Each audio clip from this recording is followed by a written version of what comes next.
purihin ng Panginoon at thank you sa mga kabataan na patuloy na nandito. Welcome sa bawat isa. And gusto ko lang tanungin kung ano yung last topic natin. Kung nakinig kayo, sino ang nagsapuso ng ating last topic? Anyone na nakinig ng record?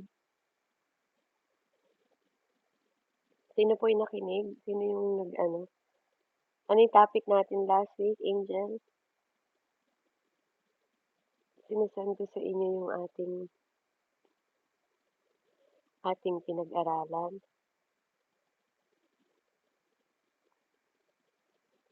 Anyone? Walang nakinig? Walang nakakaalala ng ating last topic last week? Hindi ko Yun na po po ba yung maalala. uncommon life? Okay. Ano ko share ko. Pero I just guess if it's uncommon life. Yeah, we're still in the series po ng Uncommon Life. Pero ano yung pinag-aralan natin last week is yung weight, di ba? The weight that you don't have to carry. Amen. And yung ating first point last week, meron tayong dalawang yoke na pinag-usapan. The yoke of the world, religion, and self, and the yoke of Jesus. And then, pinag-aralan natin yung Matthew 11:28 hanggang 30. At ang point 1 natin ay ang forgive others to live free. Tama? Ate Angel, naalala mo na? Forgive others to live free.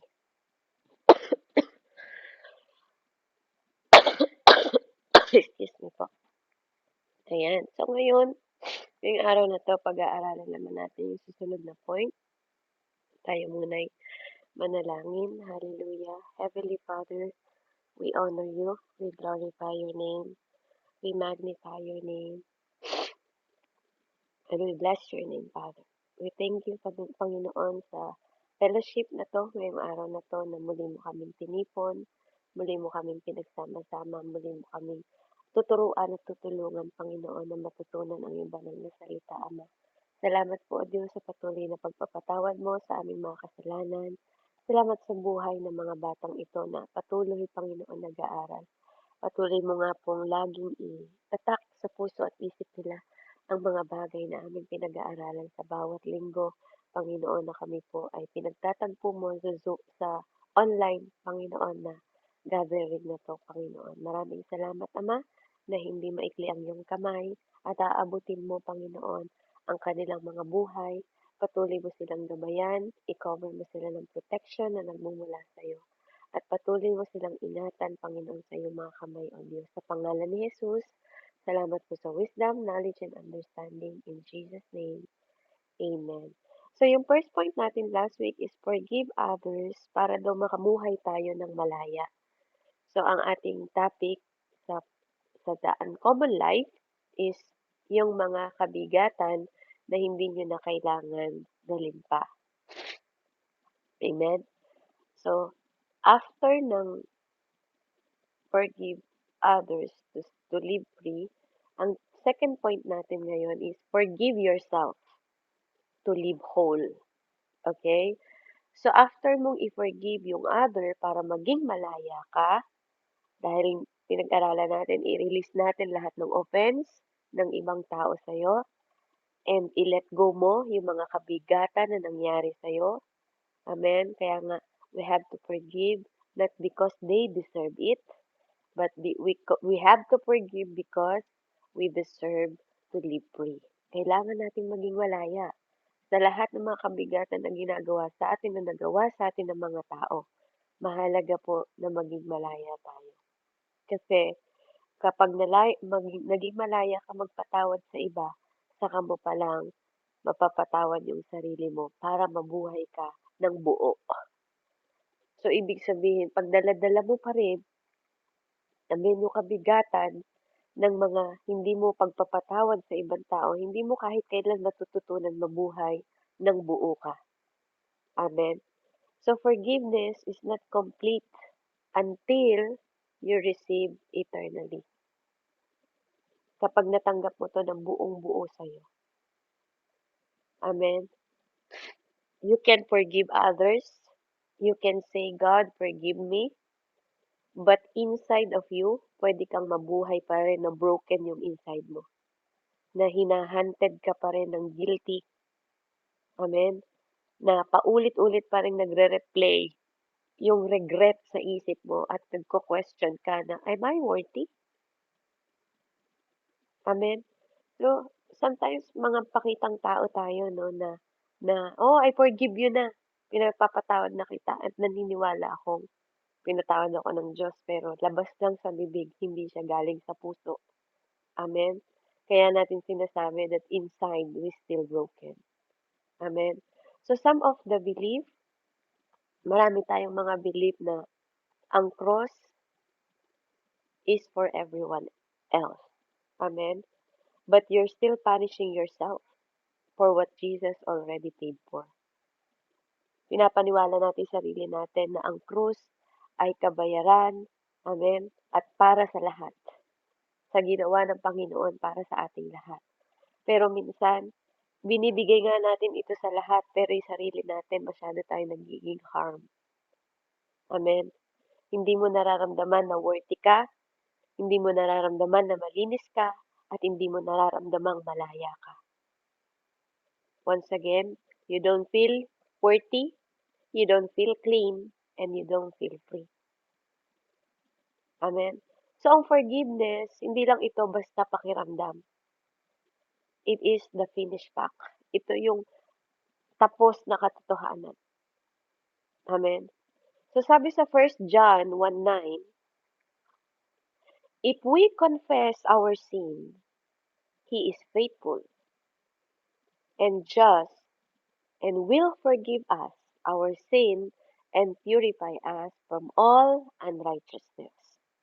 Amen. So, kung tayo daw ay hihingi ng tawad sa Panginoon, tapat ang Panginoon, tayo ay patatawarin niya sa lahat ng ating kasalanan at lilinisin niya tayo sa lahat ng mga hindi natin matuwid na mga gawa. From all, sabi niya doon. Amen? Hindi some, Ate Angel. Hindi part lang, Princess. Amen? Bien. Hindi lang bahagi, okay? Hindi lang ibang parte ng buhay mo. Ang sabi niya dito, He will purify us from all, sa lahat ng mga bagay na nagpaparumi sa atin. So, lahat, ibig sabihin lahat. Amen, hindi siya katulad ng tao na sinungaling. Ibig sabihin, pag pinatawad ka niya, tapat siya, nagpapatawad siya ng lahat ng kasalanan natin, at nililinis niya pa tayo, pinupurify niya tayo sa lahat ng mga liko nating gawa. Sabi sa Psalm 103, verse 12, as far as the east is from the west, so far He tinatanggal, He remove our transgression from us. Psalm 103:12, tinatanggal niya. Siya ang nagtatanggal, hindi ikaw. Siya ang nagtatanggal. Siya lang ang may kapangyarihan magtanggal ng kasalanan natin.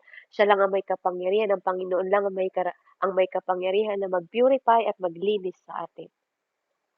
So, ibig sabihin, ang pagpapatawad is not just God letting you off the hook. Amen?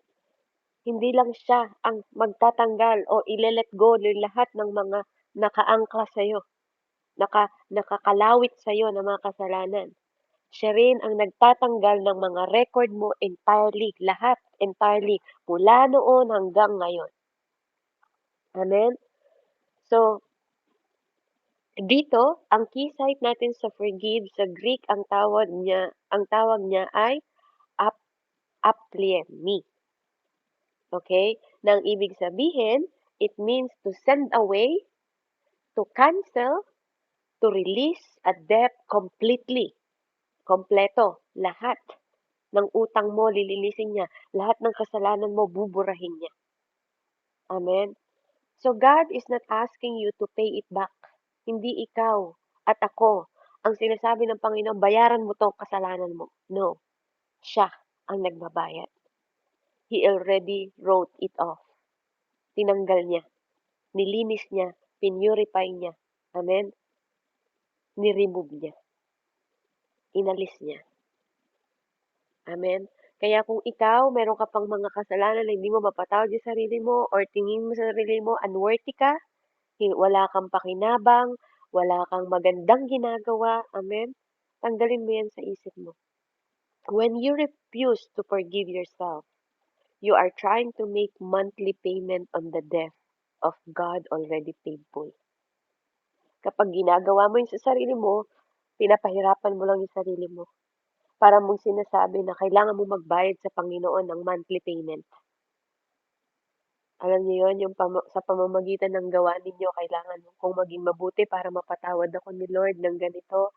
Hindi ganon. Actually, sabi nga sa salita, sa mga una nating pinag-aralan, hindi sa pamamagitan ng mabuti niyong gawa, kaya kayo naligtas. Sa pamamagitan niya ng kapatayan ni Kristo Jesus sa krus ng Kalbaryo. You have to accept lang. We have to accept lang na nagkasala tayo. Amen? We have to forgive others kasi ang unforgiveness is a sin. Mabigat na kasalanan ang hindi magpatawad. Amen? Even ang sarili natin, paano tayo magiging buo pag hindi natin pinapatawad yung sarili natin? So we have to declare to ourselves, amen, yung declaration na I'm not my shame. Hindi ka kahihiyan. Kung nahihiya ka sa sarili mo, hindi ka kahihiyan. Amen? I am not my sin. Hindi ikaw ang kasalanan. Okay? Hayaan mong tulungan ka ng Panginoon na baguhin natin yung ating sarili dahil walang taong kayang magbago ng kanyang sarili. You are not your past. Kung ano man ang mga nakalipas mo, you are not, hindi ka i-define ng mga nakaraan mo. Hindi yun ang tinitingnan ng Diyos. Amen? So sabihin mo sa sarili mo that I am forgiven, you are covered, and you made clean. Amen? Yun yung lagi mo sasabihin sa sarili mo. Kapag di mo mapatawad yung sarili mo, sabihin mo yun sa sarili mo at tingnan mo lagi yung ginawa ng Panginoong Jesus sa krus ng Kalbaryo. Yun ang senyales, yun ang simbolo, yun ang katunayan, proof na ikaw ay pinatawad sa iyong kasalanan at nilinis ka. And today, amen, forgive ourselves. Let's forgive ourselves. Amen? Kasi ready na tayo na maging whole. Gusto nating sumunod sa Panginoon na buo tayo. Hindi tayo half, hindi tayo kulang. Buo tayo. Ano man yung nakaraan mo, ano may nakalipas mo, ano may nagawa mo noon, kahit pa napakabigat na kasalanan yan, forgive yourself. Hingin mo ng tawad din sa Panginoon at tanggapin mong pinatawad ka. Hindi sa feelings mo, hindi sa emotion. You have to accept. Kasi some of us, we've been trying to run forward while dragging the chain. Hindi tayo pwede na sumunod sa Diyos habang hila-hila natin yung mga nakaraan natin. Hindi tayo pwedeng sumunod sa Diyos habang hila-hila natin yung mga kasalanan natin or unforgiveness. We have to follow Jesus na buo tayo, malinis tayo. Wala tayong mga anik-anik. Wala tayong mga carry na bag na naglo-load o nagpapabigat sa atin para makasunod tayo sa katwiran at kalooban ng Panginoon. Ano ba yung mga hila-hila yung kadena na hinihila nyo pa rin hanggang ngayon? Yung chain of offense. Kung nakapag-offense kayo ng sarili mo or ng ibang tao, chains of guilt sa buhay mo. Yung chain, yung hila-hila mong kadena, nagigi-guilt ka sa sarili mo kung ano man yung mga bagay na ginawa mo na hindi namin alam. Chain ng kahihiyan, kadena ng kahihiyan. Amen? Minsan, yung chain na yon, hindi natin naisip, hindi natin nare-realize na we still yoke. Nandun pa rin tayo. Bit-bit pa rin natin sa leeg natin yung mga guilt na yon, yung offense na yon, yung shame na yon. But today, the Spirit of God is doing something deeper than inspiration. Amen? Kaya nga kanina yung kanta, Come Holy Spirit, fall on me now. I need your anointing. Amen? We need the anointing of the Holy Spirit. Amen? We love the Holy Spirit kasi siya ang nagtuturo sa atin. He's inviting us to exchange yung kabigatan na nararamdaman mo ngayon at ipalit yung kanyang yoke para mas maging magaan para sa'yo. Hindi lang para paniwalaan mo na malaya ka, kundi lumakad kang malaya. Amen? Malaya tayo. Hindi ka binuhay sa mundong ito. Amen? Tinatawad at manatili na may kabigatan pa rin. Hindi ka na-born again para ma-bound again. Amen? Remember? Para bumagsak ulit tayo. Para mahulog ulit tayo sa mga bitag na dating nandun tayo. You don't have to carry what Jesus already carried to the cross. Hindi mo kailangan buhatin ang lahat ng iyon. Kaya ngayong oras na to, I want to ask question. And I want you to answer it honestly in your heart. Amen? What is the weight you've been carrying? Ano yung mga kabigatan sa puso ninyo na dala-dala nyo pa rin hanggang ngayon? Kung yan ay mga sugat na hindi pa gumagaling. Amen? Mga pangalan ng mga tao, makinikip mo pa rin dyan, galit. Amen? Na hindi nasasagot yung mga tanong mo. Bakit? Bakit ganito? Bakit ganyan? Bakit ginawa mo to sa akin? Ba't mo ko niloko? Amen? A person you refuse to forgive. Mga tao na nire-refuse mo, ayaw mo silang patawarin. I-let go mo na yan. Mga kasalanan na nag-confess ka na, but still, ayaw mo pa rin i-release. Amen? Sinasabi lang ng bibig mo, pero yung puso mo ayaw. Or maybe, ikaw yon. Sarili mo, yung patuloy mong hinihila, dinadrag mo yung sarili mo sa kahihiyan, sa katahimikan, sa kawalan ng pag-asa, na ikaw lang ang nakakakita. Please don't. Huwag mong dalhin yan. Hindi mo kailangan dalhin yung bigat na yan. Kasi dinala yan na yan ng Panginoon. Huwag mong pahirapay sarili mo. Alam mo yung kaaway mo, masaya na sila pero ikaw bitter ka pa rin. Naaabot na ng mga kaaway mo, kaaway nila, ay yung kanilang mga pangarap, ikaw, galit na galit ka pa rin sa mundo, hindi ka pa rin malaya. Yung ex mo, may bago na nga siya, ikaw broken heart ka pa rin. Amen? We have to be free. Amen? Kahit na silent ka, kahit tinatago mo yan at piling mo walang nakakakita. But Jesus sees it. Alam ni Jesus yon, nakikita niya. And He is not condemning you, hindi ka niya kinokondemn. He's calling you right now to rest, to release, and to realign.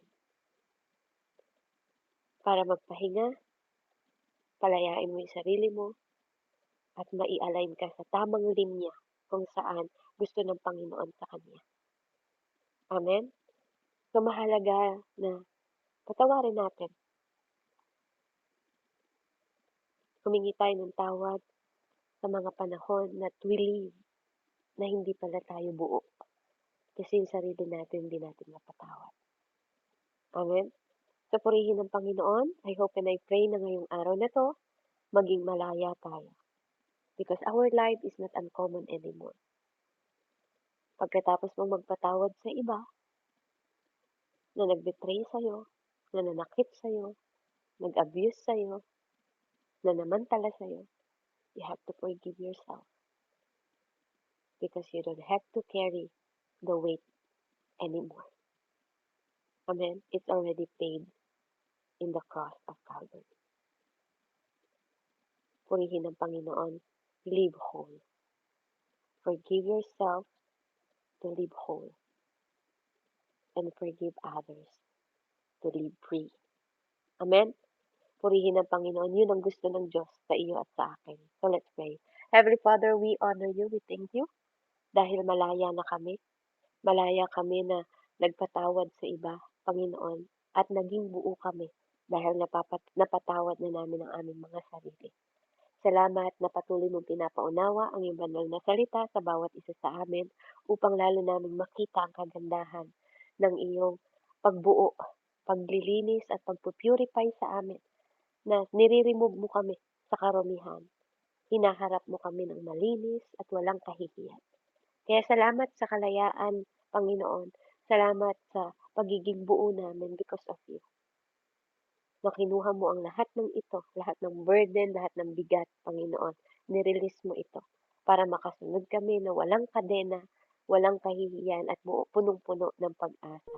Purihin ka, Ama, sa pangalan ni Jesus. Amen and amen. Praise God. Glory to God. Okay, let's do the insight sa inyong mga natutunan. Anyone? Ate Angel, Ate Denise, Ate Princess, Kylie.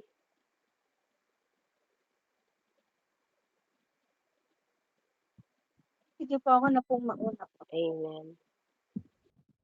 Bali kasi po medyo gawing dulo na po ako nakaabot ulit kasi nawalan po kami ng internet, super lakas na ulan dito. So bali ang naabutan ko na lang po is yung learning to forgive others. Then ano po, pag inisip niyo po kasing gano'n, una ko agad naiisip talaga, super lalim nun yung magpatawad ka. Hindi agad gano'n kadali para sa isang tao magpatawad sa mga taong may nagkasala sa'yo. Ngunit, pagdating po kasi kay God, kailangan matuto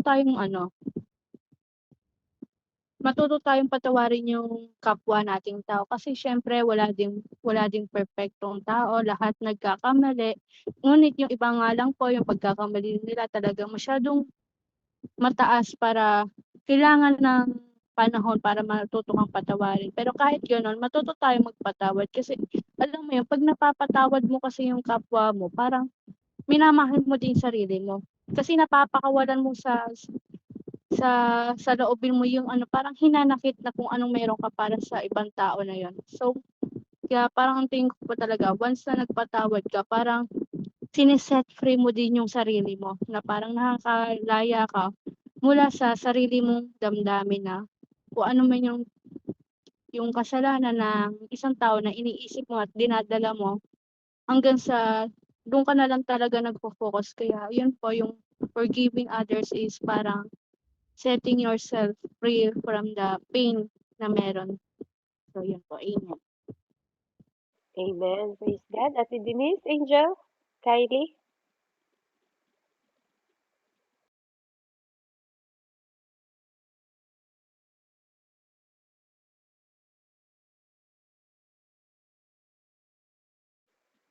Denise, are you there?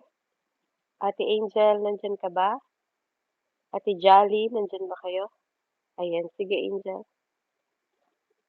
First of all, to be able to forgive others po, you should first forgive yourself. Kasi kung hindi mo naman po siya tanggap or hindi mo po siya sasaloobin mo po, hindi mo po forgive yung others, di parang balewala lang din po. Kaya kailangan po i-forgive mo muna yung sarili mo para tapos i-confess mo din po sa ano, kay Lord. Kasi lahat naman po tayo hindi naman natin kaya na agad-agad mag-forgive ng isang tao, eh. Lalo na kung ano po, yung ginawa po nila is masama, gano'n. Pero ano po, parang gawin po nating role model si Jesus Christ kasi pino-forgive nga po niya tayo, eh. Eh, tayo pa kaya po, kaya kailangan din po natin i-forgive yung kapwa natin. Amen. Tama yun. Diba last week na topic natin, we have to forgive the others. And then, that way, diba? That way, mapapatawad din natin sarili natin. Para maging buo tayo na makalakad sa pagsunod natin sa pagiging Kristiyano natin o sa follower ng Christ. Amen? Tama yun natin. So, anyone? Ate Jolly? Kylie? I'd say po is that yung natutunan ko po is that time will tell and it's hard to forgive someone Especially if malaki yung kasalanan nila sa inyo. Pero always pray to God na magpatawad mo sila, and of course hindi madaling magpatawad kasi especially kapag yung ginawa nila sa'yo 'di ba malaki and mahirap sa. Pero of course kailangan pa rin magpatawad. Yun yung natutunan ko po. Amen. Praise God. Oo, pag-aralan natin magpatawad agad. Sabi sa Bible, huwag mong hahayaang lumubog ang araw na hindi ka pa nakapagpatawad. Alam niyo ba, ganun kabilis. Amen. Sa atin kasing mga tao, pag rule natin ang sinunod natin, mahirap sa atin. Amen. Kaya nga nagpapatulong tayo sa Panginoon na magpatawad. Kasi sabi ng Panginoon, kung hindi ka magpapatawad, hindi ka rin patatawarin ng Ama. Mabigat. Akala niyo siguro, mga kabataan kayo, may mga pride pa. Akala ninyo, kapag di kayo nagpapatawad, okay yun sa harap ng Diyos. Pero it's not. Ganon kabigat ang hindi pagpapatawad. Ang hindi magpatawad, hindi rin patatawarin ng Ama sa langit. Ganon kabigat. Kaya ano man yung mga unforgiveness ninyo, kahit mahirap para sa inyo, that is the uncommon life. Kaya nga meron tayong buhay na uncommon. Napapatawad natin kahit mahirap patawarin. That is the difference between the common people. They are common and we are not. Kaya uncommon life yung ating topic na pag-aralan natin na maging puso ni Lord yung puso natin. Pag-aralan natin yung rule ni Lord, hindi rule natin. Kaya nga sabi sa Proverbs 3, 5, and 6, trust in the Lord with all your heart. With all your heart. With all your soul. Diba? Lean not on your own understanding. Kasi kung own understanding mo lang ang gagamitin mo, babagsak ka sa pagsunod.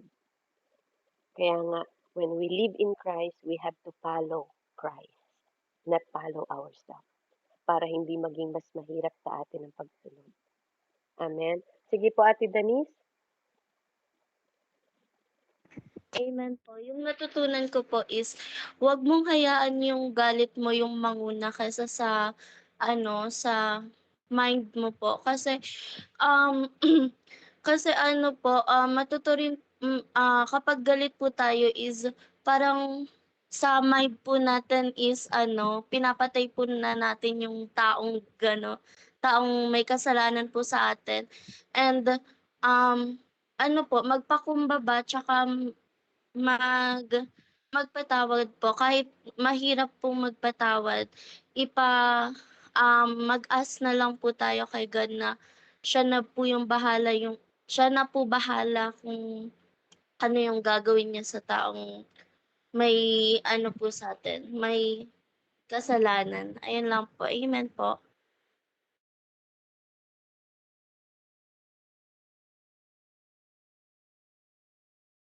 Amen. Praise God. So, glory to God. Maraming salamat, mga kabataan. Purihin ng Panginoon. Totoo po yun. Lagi tayong magpatulong sa Diyos kasi hindi natin kaya.